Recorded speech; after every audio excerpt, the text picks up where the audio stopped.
Tim's is such an amazing asset. But Tim's going to really today be very timely because a lot of things that are going on in the world, and he's going to update us. And we've got some great things to go over between myself and Zach and Kimberly, and then very excited on the backside of this for some great bombshell things that Mauricio is going to show you that we have. Also, some things that we're prepping to have that are just fantastic, so that it creates confidence. I almost want to call this Confidence Wednesday. Everything we do is to create confidence because Robert, if you're more confident, you go open your mouth, right? If you know what to say, or you feel like everything's behind you, ready to go, you go open your mouth. So that's what this is all about: is Confidence Wednesday. So Tim, turn it over to you, and appreciate you so much being here and being Mr. Dependable. And I know you got a great message for us today. Yeah, thanks, Jody. Hey, this is really a huge day, Taurus. I can't even explain to you how big a day this is in a lot of ways, and this is a wake-up call for all of us. James, it was good to see you yesterday. James is in the office today here in Atlanta. We were talking a little bit yesterday. I was telling him how big of a day this is today because there's a lot going on in the financial markets, and this is something that you all need to be aware of how important of a pivotal time this is regarding the Federal Reserve's monetary policy, because this doesn't happen very often. This is a changing moment in the way the Federal Reserve changes their monetary policy. So what I'd like to do first, just to kind of let's backpedal a little bit, Electra.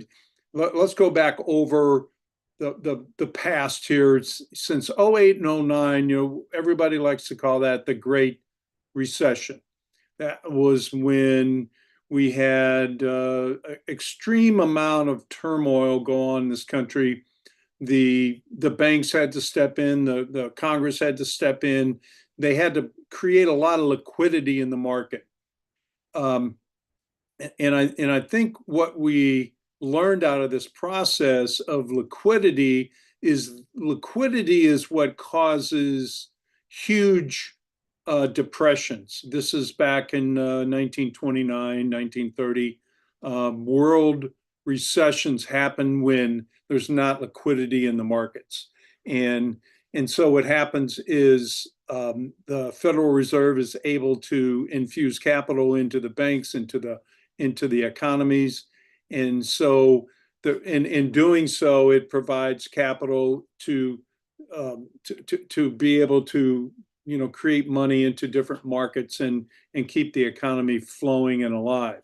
Well, one of the things that happened back years ago, so after the Great Recession in 08, 09, is we started a number of Congress approved a number of spending acts, and so there's a lot of capital that was infused into the markets.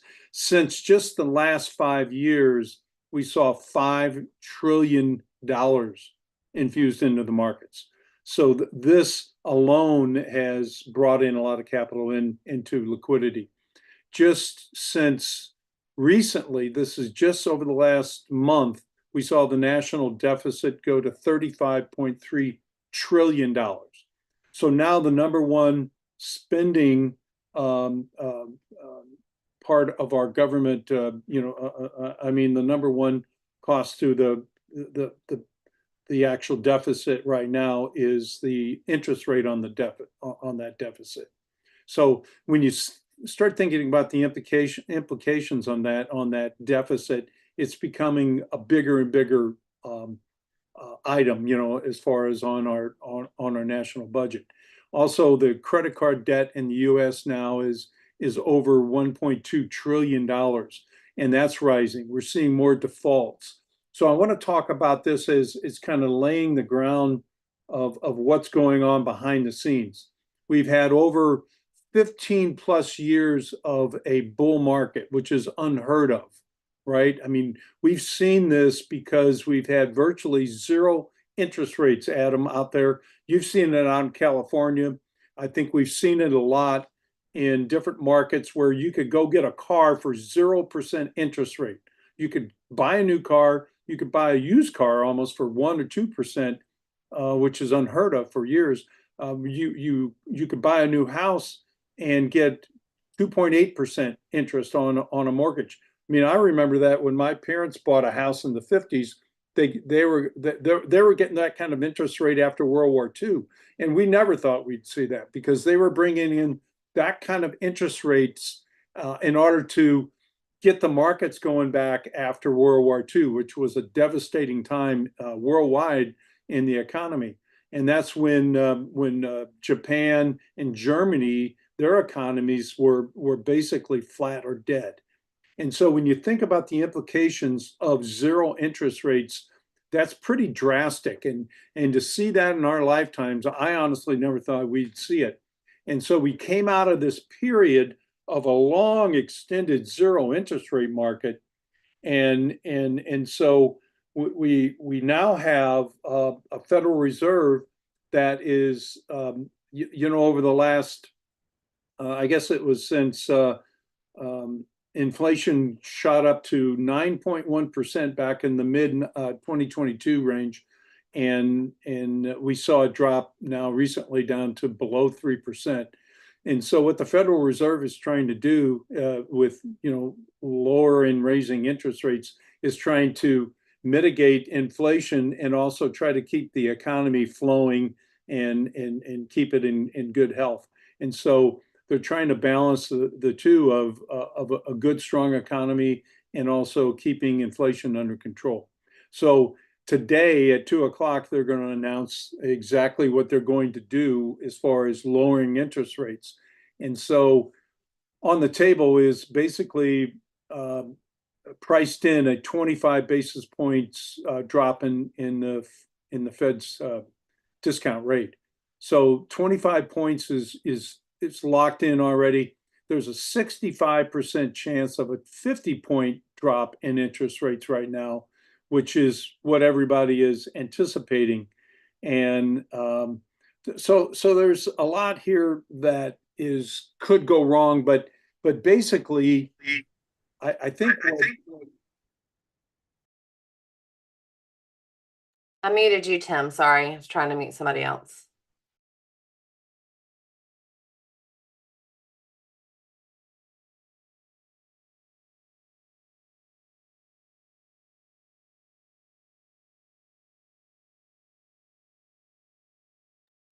Hey, Tim, you're muted. There we go. Got it. I think what's going to happen here is there's going to be some volatility because no matter what happens, somebody's going to be disappointed. And I made some comments about this in my comments today. If you get that on WhatsApp, that's pretty funny. But anyway, what I think is going to happen is we're going to see a 25 basis point reduction. They're going to take their time about this.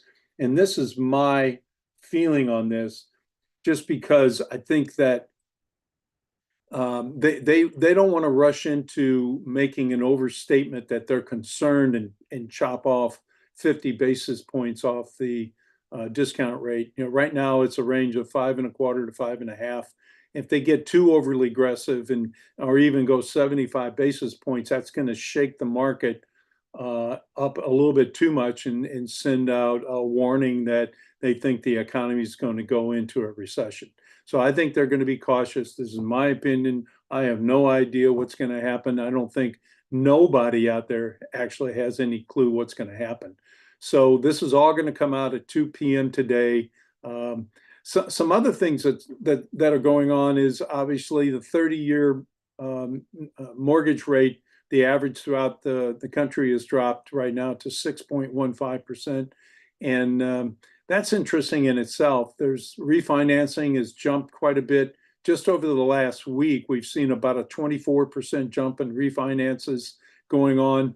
We're seeing that some people who are home buyers are locking in lower rates, but they're also waiting to see what happens today because new home buyers are seeing that we're seeing a reversal in the Fed's policy. So rates are going to start coming back down and making making home buying a little bit more affordable. So the S&P 500, which is the broader index that we watch in the markets, it hit a double high yesterday. So it hit the exact same high that it did a couple months ago. And anytime you see that, that's a double shoulder high, kind of a technical thing that we look at in the market. It's an indicator that that's usually the high. 12 months from now, over those next 12 months, when the Federal Reserve reacts to this kind of change in their monetary policy, and starts reducing interest rates, we usually see this is historically the highest percentage of a possible change in the markets is when you see a correction in the market. So when you see all these different factors, with the debt, the amount of unemployment at 4.2% and rising, inflation still isn't under control, so they're trying to balance all this out. I think we've got enough here that we're going to start seeing about a 2 to 2.25 point drop in interest rates over the next year and a half is kind of what the market is forecasting. And we're going to see a recession. This is something that is taking a lot longer than a lot of people have been calling, but it's going to happen. We've never seen in my life anyway, I've never seen a soft landing in these kind of circumstances. It's just taking a lot more time because of the amount of capital and liquidity that's been fused into the market. So that's my take on this whole thing. Jody and Kimberly, I'll turn it back to you unless anybody has any questions.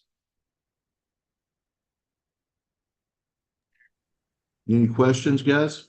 Anybody? I mean, I think it's crazy times, but at the end of the day, the right answer is to stay plugged in and learn, use our products and services. One of the things I love about what we do is that we're plugged in with people who know a whole lot more about this than we do.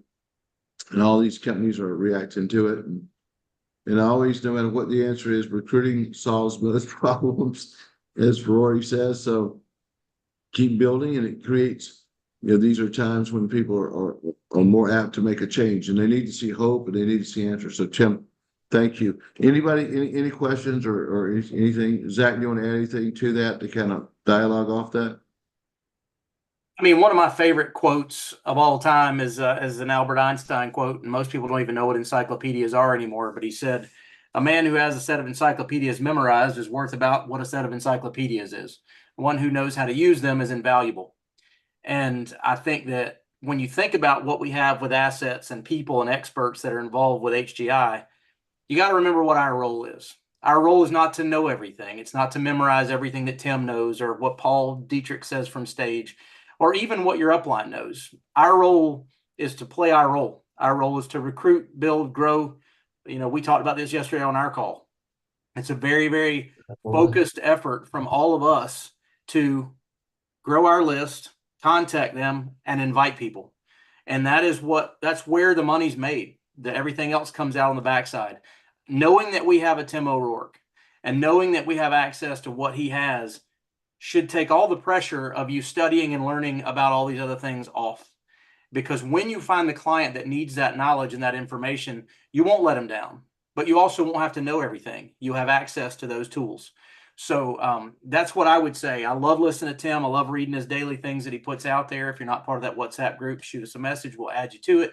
But thanks, Tim, very much for being on here and for being with us on our mission at HGI to leave no family behind. But remember, you don't have to memorize it all. You just have to know how to use it and how to access the information. And I think the current information every week, you will hear people talking about the interest rate changes, and you will hear people talk about the Fed meetings, and you will hear people talk about inflation or car rates or mortgage rates and all of the other nuggets that you get every week. And I think that's probably what most of us will get from Tim's talks, right? Are little nuggets, little pieces that make you sound more intelligent if you have to repeat it or have to say something, right? At least you have you can engage in part of the conversation without having to know everything.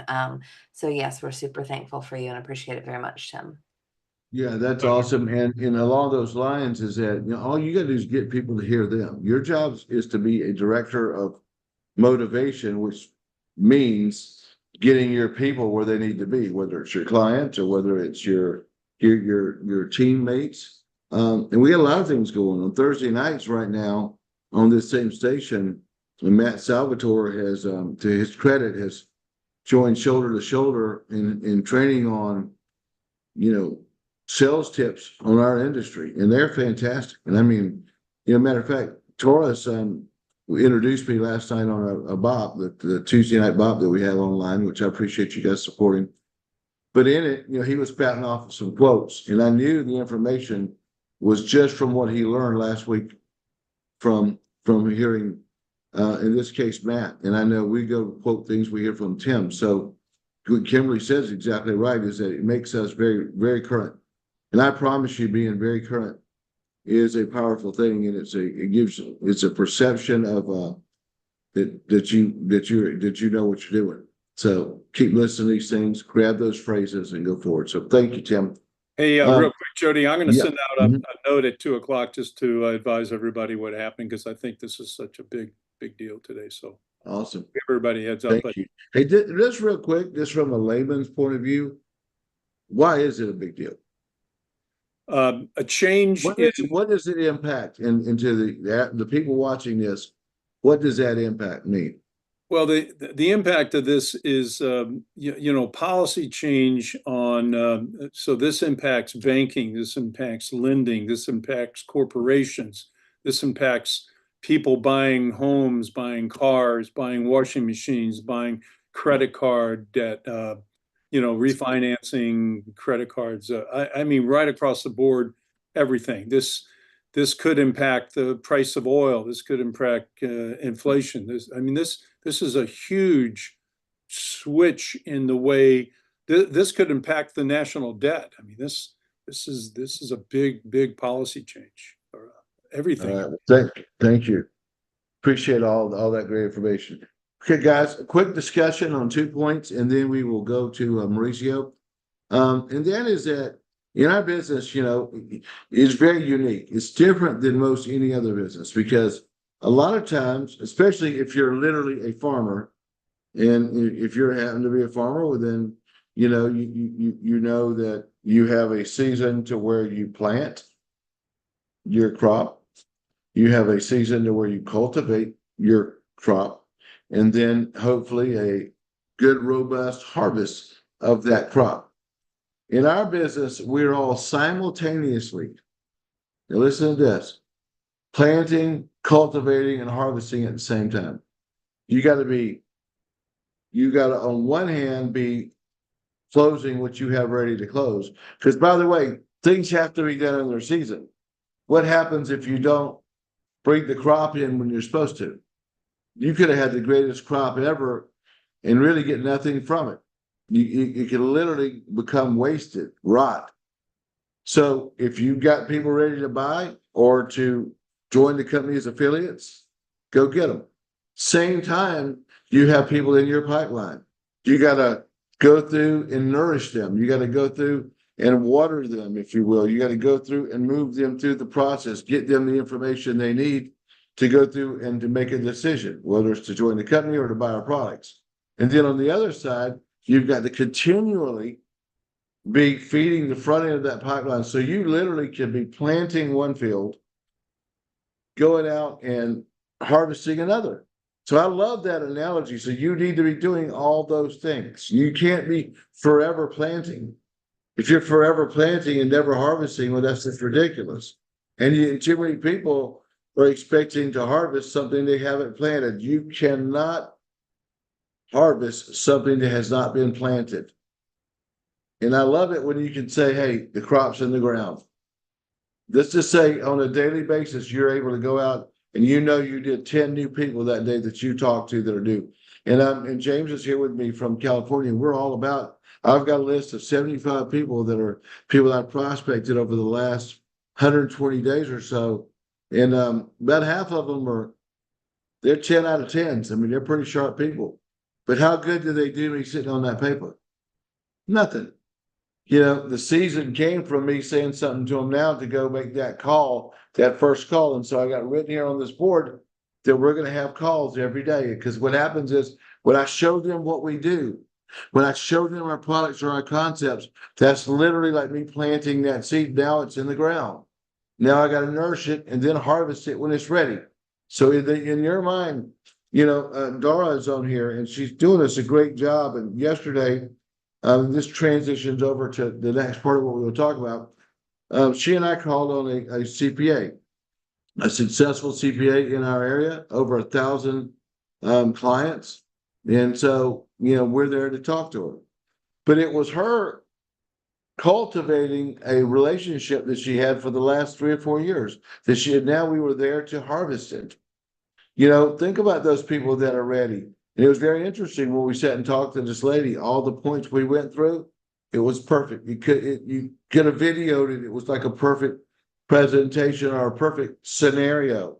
Very interesting. In this case, the client or the lady wasn't so much wanting to make money as she was to have somebody help take care of her clients in a world-class way. So it's a great opportunity for Dara. But there's plenty of people that are out there like that, okay? So I want to make that point to you. Now, also, I want to take a couple seconds to talk about just to reinforce that every time you ever talk to somebody, that you need to at least talk about and do some miniature small F&A most every time. Now, there's going to be exceptions. If somebody calls you and says, I've researched this and this is what I want to buy, you may run into those once or twice. That's just one thing. But 9 times out of 10, 99 out of 100, doing an F&A, which is basically a way for you to go and do it and to be able to go through it and find out what their needs are, or have them realize that their needs are different than what they see. Now, in a minute, whenever Mauricio goes over, you know how when you approach people, there's a direct approach and there's an indirect approach. Embedded inside of what he has, there's an indirect F&A where you basically self-assess that you may not be where you need to be, but you need to at least either do a dime or a middle-sized F&A or a full-blown F&A. So, Kimberly, I know you wanted to comment a little bit about that. Yeah, I think it's important, as you guys know, you've heard me talk about it for a really long time, right? To gather the information. And just like Jody said, even if somebody comes and says, hey, I want this product, great, fine, right? But you can still ask questions, even if it's an annuity or life insurance or whatever, they're going to ask you what their income is. They're going to ask you what their net worth is. So just gather that information, even if it's not a full F&A. And I think it will lead to that. I can thousands of examples, but I can tell you Gail had one recently that the lady came to her really for like I think it was a cancer policy or something like that she was going to talk to her about. And Gail said, hey, let's look at living benefits. That might make more sense. So we met with her. Obviously, the intention was to write a term policy with living benefits, but we did a full F&A. And because we did that full financial needs analysis, which is what F&A stands for, not only did we write the term policy, but we also found out she had an old 401k with $125,000 in there that she's like, I've been meaning to do something with that for years. I don't know anything about it. I'd love your help. And last week, Gail just moved $125,000 in an indexed annuity because we followed the system, because we asked the questions, because we didn't just write the ticket that she came to us to sit down with. And I think that's an important lesson. The other thing that I think is an important lesson is when you ask these questions, what are you looking for? Does anybody remember? I've taught about it a couple of times. If you do, unmute yourself and tell me. When we take that F&A, we're looking for 2 things. What are those 2 things? Monthly money and lump sums money. Monthly money and lump sums. It is as simple as that, right? Monthly money Hey, means guys, listen, I just want to put 20 bells and exclamation points for her on this one because you got to write this down. It needs to be just like that. It's one of those things to where you're talking to somebody, say, hey, we're going to go through financial monthly money and lump sum money. Now, we're just on the simplistic side, what does that mean exactly? Yeah, so monthly money means obviously money they can afford to set aside. That is the very last question in our financial needs analysis that we ask every single time. That is in the back office. You can pull it up. Look, You can hand me those over there too. Like, these are literally probably this week completed FNAs sitting right here on my desk.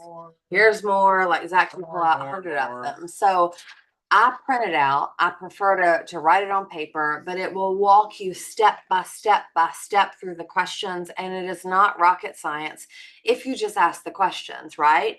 But the very last question of our financial needs analysis is, aside from what you're currently doing, how much can you afford to set aside on a monthly basis to reach your goals and dreams? They're going to tell you an answer there, whether it's a 0 or $10,000 a month. I don't really care. I just want their answer. I don't want to give them an answer. I don't want to say, well, if I could, stop paying your cable bill and tweak your phone bill and move it to T-Mobile instead of Verizon. I don't want to do any of that. I want to know what they feel like their income is at the end of the day. I want to know what they feel like their ability to set aside at the end of the month is every single month. And they'll know that based on their gut reactions. So that is my question. So that's monthly money. Money that they're overpaying to debt is monthly money. Money that they're saving in their savings account is monthly money. Money that they're overpaying on their 401ks, if they are matched 3%, but they're putting in 10%, that's 7% of monthly money. That means money that they're spending every single month that maybe we can redirect. We might not redirect it. We might leave all that money going into their savings account or paying off their debt or something like that. But we still want to know what it is and where it is. Because if they're out of debt in 3 months and now we've got an extra $1,000 a month that was servicing their debt, that's monthly money that we can afford to do something with, right? And lump sums are as simple as it sounds. Lump sum money. When you ask the questions about assets, where is the lump sum money? Checking account, savings account, old 401ks, IRAs, brokerage accounts, investment accounts, stock accounts, lump sums, right? 10, 15, 100, 200, 5 million, whatever, right? Lump sums are more than what they spend on a monthly basis. And literally it is as simple as that. When you gather that data and you are looking at those two pieces, that's what you're looking for. Monthly money and lump sums. Monthly money, you're going to look probably at something like term insurance, IUL, maybe WFS from an investment perspective. Lump sum money, you're looking at an annuity, or you're probably looking at WFS, depending on their age, their risk tolerance, what they're looking to do with that money. But it's literally as simple as that. Yeah, I think when you go to why needs analysis instead of taking an order from your prospect, your client, whatever, with what they think they need or what they think they know, you go back to the medical analogy. They're coming to you for direction in a lot of cases. And even if they come to you, if I come to you and say, hey, doctor, I need you to prescribe me penicillin, then that's not my job. My job is to say, hey, doctor, I feel sick. I have these problems. I need you to tell me what to do. And that's really the role. There's a thing, and Tim would love this. There's a thing called know your client, know your customer, right?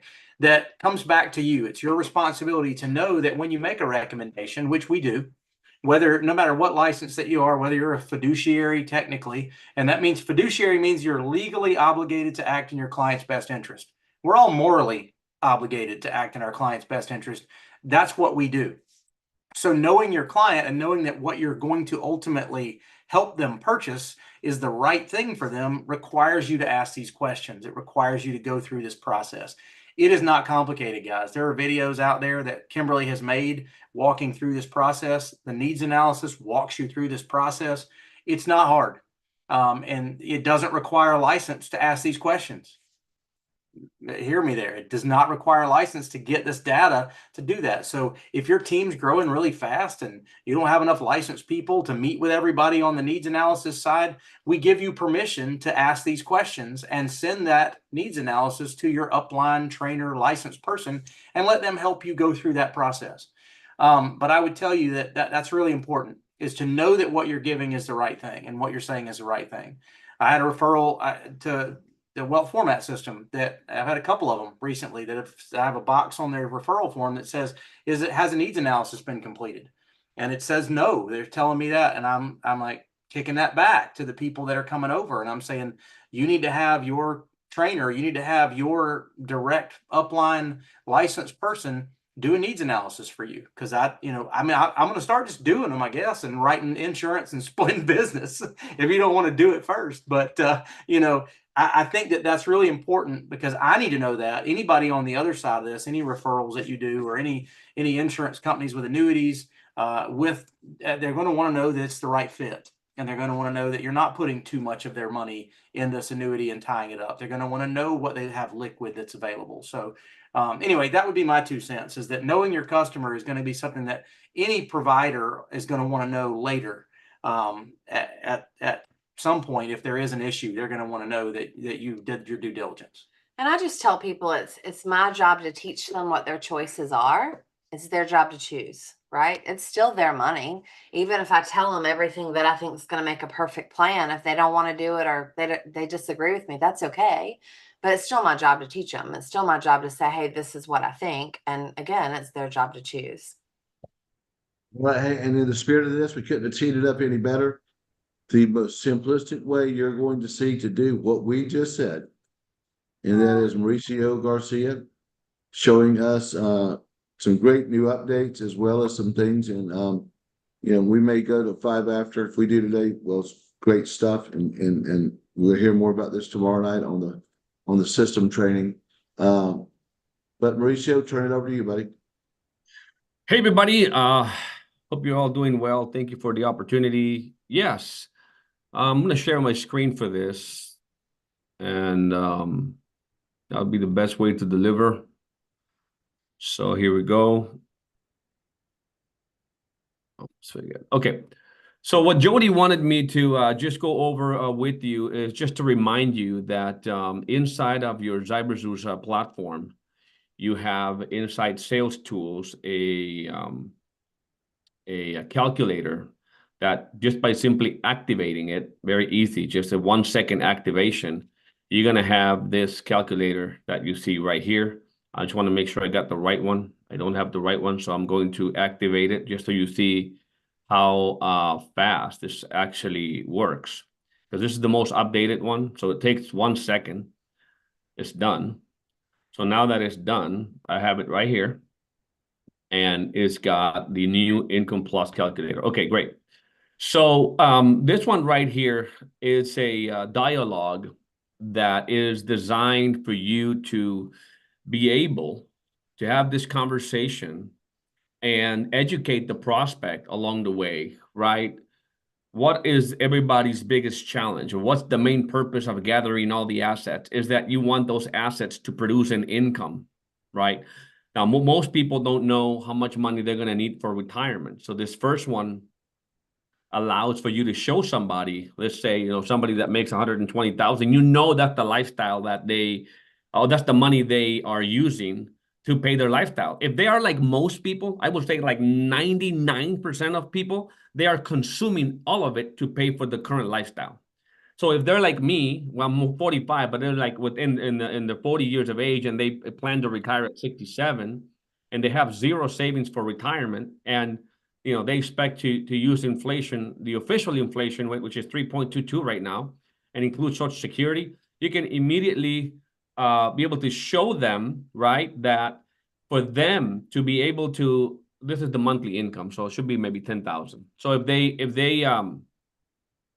they would like to maintain the current lifestyle when they're 67, they got to have a nest egg big enough to be able to draw from it 23 grand on a monthly basis, adjust that for inflation over 30 years. So the size of the nest egg has to be about $4.9 million for it to be able to support a withdrawal of 23,000 monthly, adjusted for inflation and without breaking the 4% rule, meaning that there's a lot of data out there, right, about this 4% rule, which means that no matter how diversified or what type of portfolio you have, if you withdraw like 5 or 6%, your chances of money lasting 30 years diminish it significantly. So everybody wants the money to last for 30 years, right? Because that's just how long people are living today. And so in order for them to accomplish that, they need to save $5,000 a month if the money grows at 7%. And so it's very simple. And so how much are you saving now, or how much can you save for this purpose? whatever number they give you, you can go to, you can use that later on. So this is just a very easy way of educating somebody where they're at, right? And it addresses two main goals, which gravitates around the three common things that are going to happen to us no matter what. One is maintaining our current lifestyle, so they have to at least keep making 10 grand a month, right? They can't. If they make 5 grand, they have to shrink their lifestyle by half. But not only that, after working 35 years, 40 years, they want to maintain that same lifestyle at least from 67 to 95. And so they need to know now that in order for them to pay to buy the same goods and services at 67, they're going to need 23,000 just year one. That's basically what this calculator is all about, right? Everybody is saving in IRAs, 401ks, life insurance. The whole thing is to accomplish the one main goal, which is I want to retire. I want my assets to produce me an income that maintains my lifestyle. There you go. You have the numbers. And then the other thing that we cover is we say, listen, well, everybody is on that journey. Now, most people are unaware that things can happen along the way that can completely destroy that plan, even if you could save those 5 grand a month. What is that? I'm talking about disability. I'm talking about long-term care needs. I'm talking about chronic illness, critical illness, and terminal illness. Do you currently have a mitigation strategy or a risk mitigation or a plan to protect your nest egg, your savings from terminal illness? Because let me tell you, the average out-of-pocket cost people incur when coming down with a chronic illness, terminal, is between $90,000 and $100,000. Not to mention that when you're 65 and over, the chances of needing long-term care are staggering. 70% chance that you'll need long-term care. And today it's 9 grand. And probably inflation rate will make that a lot higher. So if you spend 3 years in a retirement home, you got to be ready to spend $325,000 just to pay for that. And most people, if that ever happens, it can create a major dent in your plan. Would you agree? Yes. I'll share with you a strategy how we can actually mitigate this. But here's the other thing. The one thing that's going to happen to everybody in this world, just like we were born, we're going to die. That's just the reality. We're going to die one day. Hopefully it's much later year, and we can live 100 years with health and everything. That's what we wish for everybody. But people die every day, right? And so what we need to make sure is that you have enough money purchased. That's what you do with life insurance. You're basically buying thousands for pennies. And most people have insurance in America. When I say most people, maybe about over 50% do, but the vast majority don't have enough. And what's sad is that the vast majority don't even know how much is enough. So we're going to go through a dime right now. This is an acronym, which is a formula too, that we use to help people know how much insurance they need today to be able to be properly protected. So what the acronym means is the D stands for debt, the I for income, N for mortgage, and E for education. If you have children that you would like them to have the means to pay for higher education, then you want to make sure that there's money to do that. So how much total debt you have? Let's just say between credit cards, car payments, and all that is 45 grand in debt. Their income again is 120,000 a year. Mortgage, let's say they have, I don't know, $145,000 in mortgage balance, and they have 3 children. So this is the proper amount of insurance. So you need 1.5 million. How much do you have now? All right, so I have 250 that I got term from Primerica, whatever, Okay, so you need 1.3 million to be properly protected according to the DIME method and the DIME strategy at a minimum, which basically, if something happened to you, all debts paid, your family would get 10 years worth of your income. This is tax-free, by the way, because life insurance is tax-free. Your mortgage will be paid off, and your children will have enough money to pay for 4-year college at a public college right now. This is not a private, but it is public college, right? At least. And so this is when you have this conversation, you can dive right into the recommendations. And then you do what you get the FNA after the fact for suitability and mainly for knowing your client. But I would go right away. It's like, okay, well, you said you could actually save how much? About 10% of your income. That's $1,000 a month. the first thing we want to do is we want to make sure you're properly protected. So you have right now you have $250,000. You need about 1.3 million. And what I want you to understand is that term insurance is going to make sure that you are financially protected. Your family is properly protected between now and the day that the mortgage is going to be paid off. Your kids will probably be independent, and you'd have some money that you've accumulated. So we're going to buy that term because it's very inexpensive. It's very accessible. So what's the age of your youngest child? Let's say the youngest is 5. So let's say we do at least a 20-year term, because, or tell me how many more years you have in your mortgage. Well, 15. Well, between 15 and 20 years, then that should be the term that we're looking here. But let's just do a 20-year term. Let's go quote it real quick and see how much that is. So we'll go $1.3 million. 1.3 million. And you're 40 years old. And if we look at the monthly cost of that, it would be about $67 if you have great health, somewhere between 80, 60, 70 and $80 a month. So let's just take $100 and we have $900, right? We have $900 that we can earmark towards savings, towards a plan.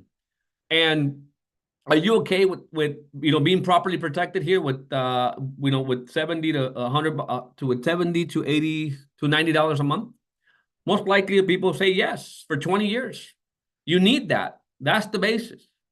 So then you go back, and what you want to do is you want to go to say, okay, well, now what we do with the other 900 is, in order to, you actually have a lot of options. I want to talk to you about an alternative that, if designed properly, can give you a lot of advantages. Because if you go back to protection, once that term insurance is over with in 20 years that we're applying for, you're going to need something that carry you above and beyond that, all the way to age 100, because the likelihood of you needing long-term care or coming down with the terminal critical illness is the higher. The older you are, the higher the chances are of coming down with an illness or needing long-term care.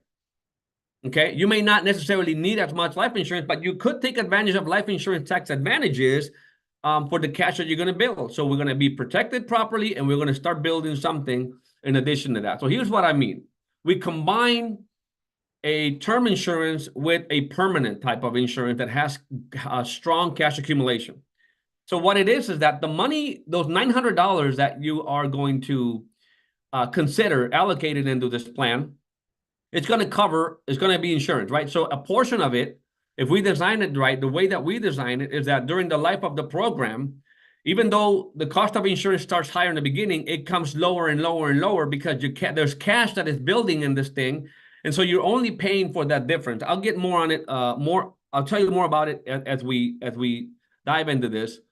But there's a cost of insurance. The rest of it goes to growth and accumulation. So you have a growth element in this program, on this policy, that is linked to a market index. It's not directly in the market. It's not an investment. But the advantage of that is that you have growth whenever the market goes up to a cap, but it has compound interest. See, most people that are saving for retirement, they're doing it in these things called IRAs, 401ks, and there's nothing wrong with them. If you have them, take advantage of them. But the nature of those products is that they go up and down.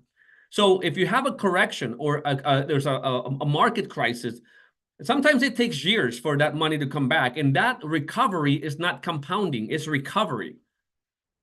Okay? So if you have a product here where you can be linked to that index, but you don't have any downside, then you never play recovery. You are always compounding because you never have to make back whatever you lost. So does that sound like a good feature to have on serious money for retirement? Of course. Now, the other thing, speaking to safety and serious money, is that you have guarantee of no loss. These things are contractually guaranteed not to lose your principal. Whatever cash value you have in there, other than just covering the cost of the policy and the insurance, it cannot lose ever. Even if the markets tank 40%, you are going to maintain whatever you have in your cash, whatever growth you've already been credited, because it's got the guarantee of no loss. Now, it's not just about what you make, right? It's about what you keep. And so insurance is one of those tools that have the biggest tax advantages out there. And so, because the money that goes in there into the policy is after tax money, you have the advantage of growing it tax deferred and then being able to get it out tax free because it's in the form of a loan.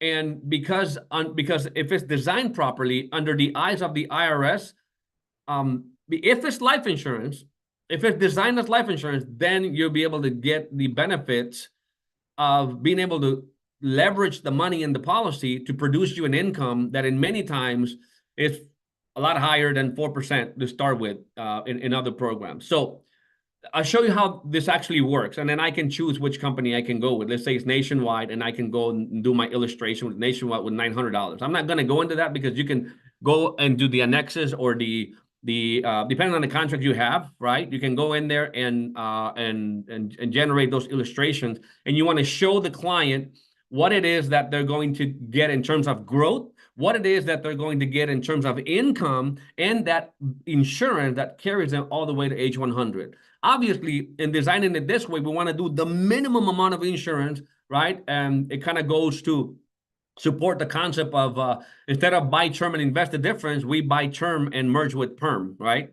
The rest is perm. Why would you want to do that? Now, there's one thing, the new stuff that I'm working on is the following. And I think you'll love this, but I have to give you, I have 8 minutes. I have to give you a little bit of a backstory on this. Is that you guys know I've sort of been in this world for 25 years, and when I was actually meeting clients on a daily basis, it wasn't what moved the millions. What moved all the money was not the annuity. It was not the latest and greatest IUL. It was none of that. What moved the money was the concept. Were you able to put a plan together quickly, simply for them to understand? Simple. Even if there's all this software that's produced 100 pages, you still have to bring it to one page for them to understand easy.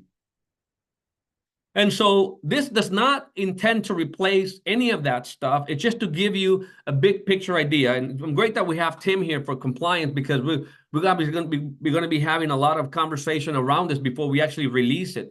But I want to give you sort of a peek as to what we're working on and what I visualized. So when we sort of saw that we were able to create these things, we went and we started creating this money mastery calculator. And it is the top concepts that may help me move millions of dollars over the 25-year period. And you have them all here. You see, if you go back, let me just go back over here to this first conversation. What if this person would have said that they have $250,000 already saved up for retirement? Well, if we did the calculation, it's just going to require them to save a lot less monthly, because they've already have 250. But then what? What do you do?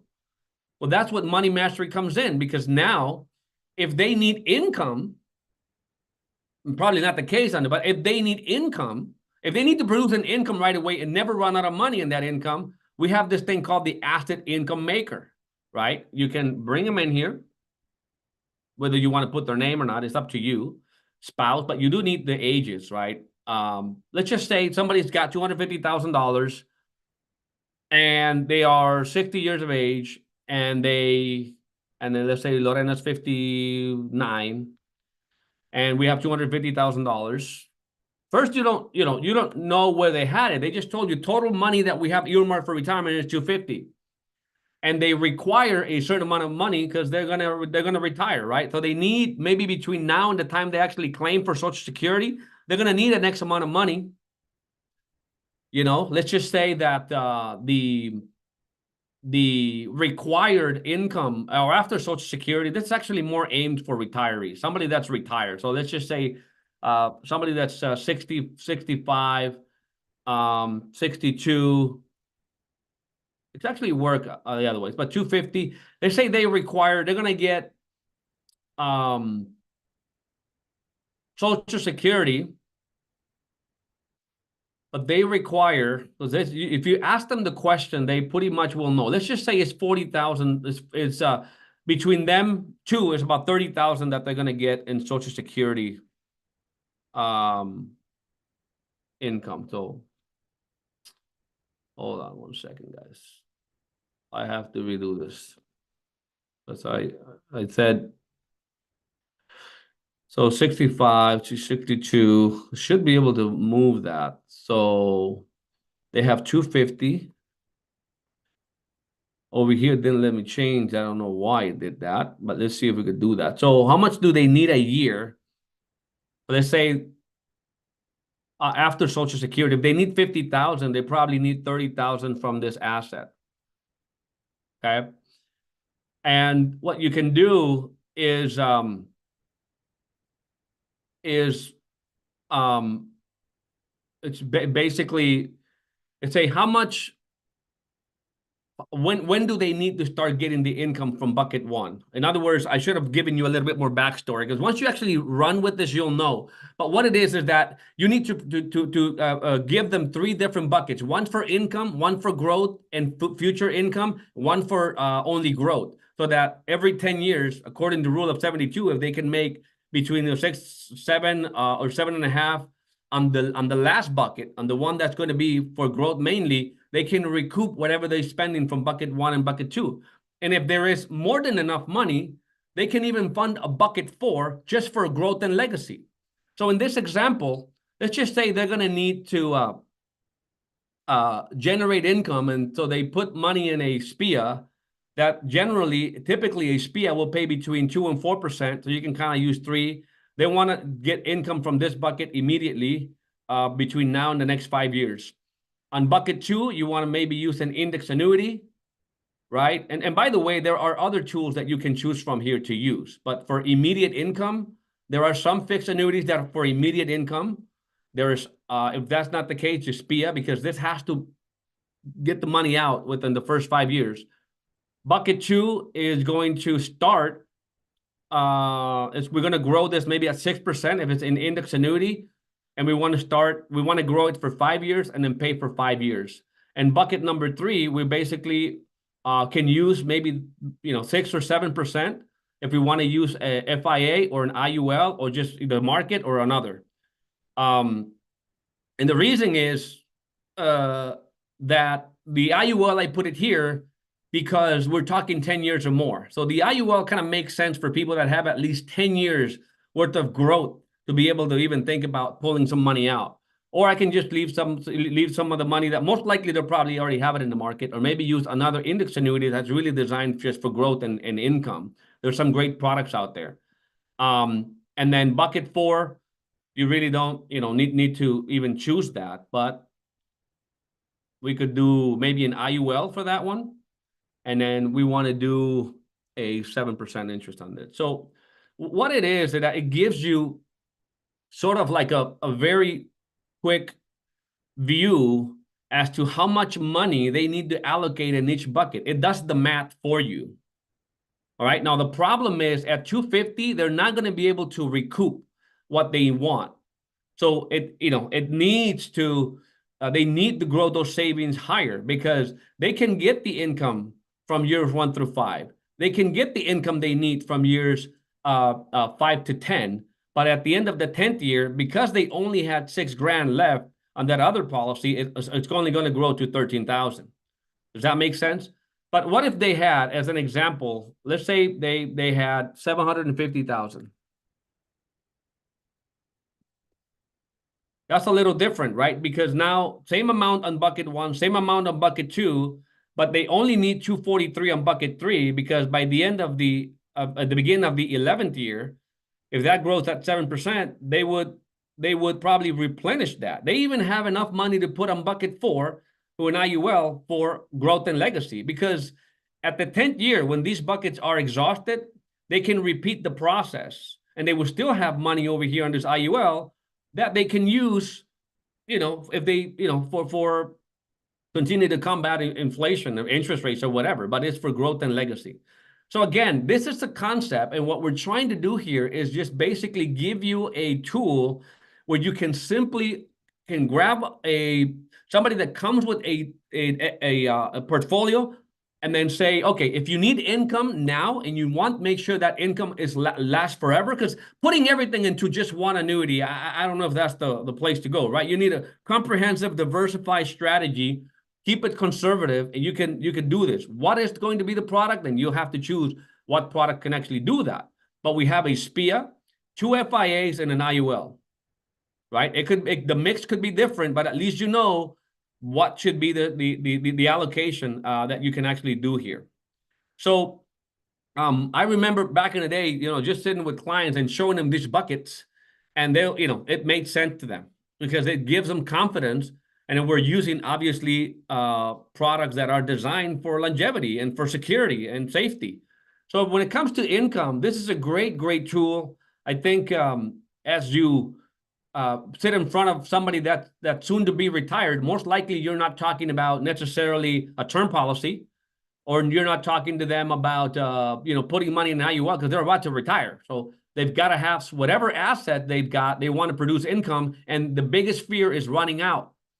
So this is how you go about showing somebody how they don't run out. That's what the asset income maker is. Now, zero, one of the hottest things, right, that we're talking about today is how do you position yourself to be in the 0% tax bracket? That's what Patrick Kelly talks about. That's what David McKnight talks about. That's what everybody's talking about. But the reality is you're not going to be in a 0% tax bracket just because you buy an IUL. Because you may have income from all kinds of other different sources, and that does not put you in the 0% tax bracket. There is a mathematical formula that allows you to do that. So when you have somebody that has a chunk of change, you need to know, like, where are they? There's 3 different buckets where money is. Well, you guys know this. You got the tax now bucket, the tax later bucket, the tax never bucket. So if you want to show somebody the road to 0% tax, you basically begin to ask, hey, Mr. Client, let's talk about risk mitigation, because currently you said you have $750,000. I want to show you what would be the proper allocation you need to work, or that we need to work for together to arrive at the 0% tax. And what that means is that when you get the money that you need, is not going to cost your Social Security to be taxed, and it's not going to affect the income tax. And what I mean by that is that you're going to be able to take full advantage of your standard deduction, which I think right now is about $29,000. You can withdraw up to $29,000 today if you're married from an IRA 401k and wipe those taxes out with that, right? So let's just take a look at what we could do with this zero tax retirement calculator. So how much money do you have? How much money do you have on your taxable? Let's just say if they have, let's say 750 or 800,000. Let's say they have 200,000 in investments outside of IRAs, just investments, right? Stocks, whatever. They've got all these investments. Okay, how much you have on your tax later, which is 401ks, IRAs, 403b, SEPs, IRAs. This is where the lion's share of the money is going to be. So let's just say they've got 600,000 here, right? And then they have maybe 50,000 in a Roth IRA, because that's what we see all the time. Very little on the tax-free. So when would you plan on taking Social Security? Let's just say they want to do full retirement age, or 62 or 70. It gives you the calculation if they're married, what that would be. And if they are filing married. And then what is the desired income, right? Let's say they want to get that, they want to get $50,000. That you have to get from the client. But what it gives you, it gives you what the allocation needs to be. So if they currently have, the money that, as we described, they would need to take about 175,000 from that taxable bucket and shrink it down to 25,000. Because it's basically just what is required for emergency, 6 months worth of living expenses. And then they need to shrink down those 600,000 down to 362. Because if that money grows at a rate of, 7% or so, even factoring in the RMDs and the RMD calculations, like the money that they have to start withdrawing when they're 72, 362, according to their age or their situation, is what they need to keep the IRA from, or two. Because if you take 4% out of that, it's below the 29,000. Right? And only half the Social Security is subject to, or is used to calculate whether or not your Social Security is going to be taxed. So anyways, we'll dive more into it because I know we ran out of time, but the rest of it has to go to tax-free. So it means that they have to move 175,000 from bucket 1 and 237,000 from bucket 2. Obviously, we know moving it incurs taxes, but whether that's the conversation we need to have with the client. Maybe we'll add a little button here for them to know where we are in terms of national debt and you know, and the entitlement deficit, whether they want to pay it now or pay it later. Hey, Mauricio, real quick before you end, and this is phenomenal, show them the income goal calculator part real quick. Oh, which Show them one? where it's at, just real quick, just let them see it, because I love this, guys. He added this component to this to where now you can go and see, you know, that income goal calculator that's been in the back office. Now it's embedded in here in a simplified Oh, I form. see what you mean. Okay, I skipped the college, but guys, go through. I'm not going through the whole college thing. You could come here. We'll do that. We'll do that next week. That's fine. Look at this, guys. Hold on. Yeah. I had I downloaded that new one. Here it is. No, is it this one? I think I didn't bring it out, but it's right here. So when you download the new one, you could basically Look at this real quick. I think it's people, you'll find that people, when you show them how much money they actually need to be able to, you know, maintain their lifestyle, how much money they need to save, the vast majority are probably not going to have enough because they're starting a little late, right? Most of us. So you can assume, here's the disclaimers. You gotta go through a little bit of disclaimers, but what it is that you are assuming that everybody is a platinum RMD. That's what you're assuming right here in this calculator. Now we can do some additional changes, but if you're a platinum RMD and you're doing 4 sales a month, and you're doing 2 annuities a month on average, and then you have a base shop, right? Let's say you have a base shop, and in your base shop you have 20 sales, and then you have 10 sales.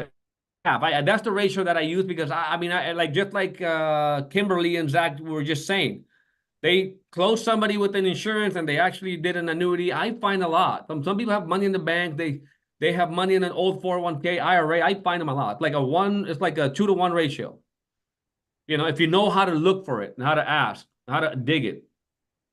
And what if you had first generation, right? This is where you actually have people or RMDs. You have, let's say you have 5 RMDs, because this is the base shop. So we have personal production, we have base shop, and then we have first generation RMD. So if you have 5 RMDs, and let's say total of them, how much production could 5 RMDs do, Jody, realistically? Let's just say that they are all doing 10 sales a month just forever. Just for easy number. Let's just say they're doing 10 in their base shop, no You matter got what. 5 RMDs. These RMDs have a team. You think between the 5, there's 20 sales? No, there's 50. 10 apiece. Yeah. And so we'll probably do 20 of these annuities. Time out. No, time out. It says per RMD, by the way. Yeah, that's true. So if it's So per it'd be 10. RMD, 10. let's just do 10 for RMD. And then just to. That's basically it. So here's your actual cash flow, right? You got This is 22,000 personal income. If whether you want to do that, you've got base shop 33, first generation. Well, the premium amounts That's locked in a in. monthly. That's in your Yeah, total. you put it in. Oh, he did. You just, Hey, by the way, Mauricio, go back up. See where it says annuities, go down on first generation. It says annuities per RMD, it's not 20. No, down one. Let's just do. 10's correct there. Let's just do It's about. just that you have 20. No, stop. Put 10 there. No, I got it. And Oh, then there's you're not trying to 20. change the annuity, okay? 4, put 4. Per There per you go. RMD. That would be that would be a number. Right. That's Way you would amazing. enter this, right? But this gives you it's a way to paint that picture because everybody joining, right? The idea is that everybody's in RMD until proven different, and you are platinum RMD. Now we'll give you more flexibility to it, but this is where we just wanted to have it embedded in here because when you're having the conversation on the 3 goals, remember that calculation I did and it showed that person needs to save $5,000 a month. who can save? I mean, somebody who's 40 that needs 23 grand when they retire between now and 67. So if they're not making enough income, then what's the only alternative? We can budget all day long if you want, but we're not going to be able to budget our way to 5 grand that we need to save. So the alternative is increasing the income. Now you could put zeros and everything else if you want, and just, go one by one. You could start with personal income and go down. So what I'll add is I'll just add different levels in the beginning, so you don't have to necessarily be an RMD, but I just wanted to keep it simple. And It looks great. Fantastic, man. What's that? It looks fantastic. Yeah, simple. Boom. And then you're able to show, what that income would be if you have personal sales. If you're an RMD and you make 4 sales a month, a life, and you make 2 annuity sales at an RMD level, this is your income. Here's your close to the new 6 figures.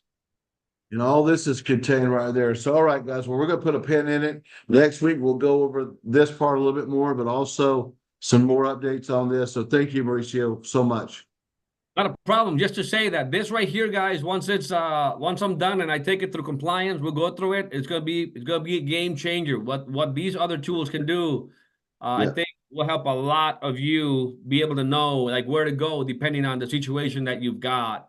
So we'll dive deep into that. Thanks, Jody. Have a great one. You bet. Thank you. And guys, just so everybody understands that first one, the 3 goals, is ready to go, approved, fully functional. Great stuff. Remember, we talked about today, be planning, be cultivating, and be harvesting all at the same time, guys. You got to have all that stuff going, have those skills, and have the faith of a farmer. Have the faith of a farmer that you go build something and then you go forward as you go build it in the future. So great stuff. And then also next week, I just spoke with Tim O'Rourke, and we're going to go over some of the options that we have for being able to have a long-term care. And so excited to have all of you here, guys. Thank you. Have a great day. See you at the top. 1:30, 30 minutes from now, actually 20 minutes from now, I do the BOP for those people that come from real estate, CPAs, and that background, and get